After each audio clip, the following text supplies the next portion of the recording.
শুনতেই পাচ্ছেন না। 2 মিটার দূরত্বে, 2 মিটার কি 2 ইঞ্চি দূরত্বে রিপোর্টাররা দাঁড়িয়ে আছে, রাহুল গান্ধী শুনতে পাচ্ছেন না। এই অবস্থা প্রত্যেক নেতার হবে যারা হিন্দুত্বকে ছোট করার চেষ্টা করবে, খাটো করার চেষ্টা করবে। আপনার মনে থাকবে নিশ্চয়ই মমতা বন্দ্যোপাধ্যায় একটা সময় জয় শ্রীরাম বলাতে কি পরিমাণ রেগে যেতেন। সেই মমতা বন্দ্যোপাধ্যায় আজ বাংলাতে সর্ববৃহৎ একটি মন্দির বানাচ্ছেন সরকারের টাকাতে। ভাবুন, চক্র ঘুরছে, শ্রীকৃষ্ণ কখনো বাঁশি হাতে কখনো সুদর্শন চক্র হাতে ঘুরছে, চাকা ঘুরছে, জগন্নাথের চাকা ঘুরছে এবং অনেক কিছু এই চাকার সঙ্গে সঙ্গে ঘুরছে। দিগ্বিজয় সিং একটা সময় পার্লামেন্টে দাঁড়িয়ে দাঁড়িয়ে বলতেন, আরে হিন্দুরা তো সন্ত্রাসবাদী, হিন্দুরা মানে সন্ত্রাসবাদী।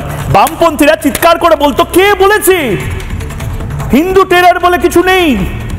আমেরিকা, ইউকে বিভিন্ন জায়গাতে গিয়ে বলতেন, দেখো সাধ্বী প্রজ্ঞা, হিন্দু এবং সন্ত্রাসবাদী। আজ তারা কি বলছেন? তারা একদম স্ট্রিক্টলি নট।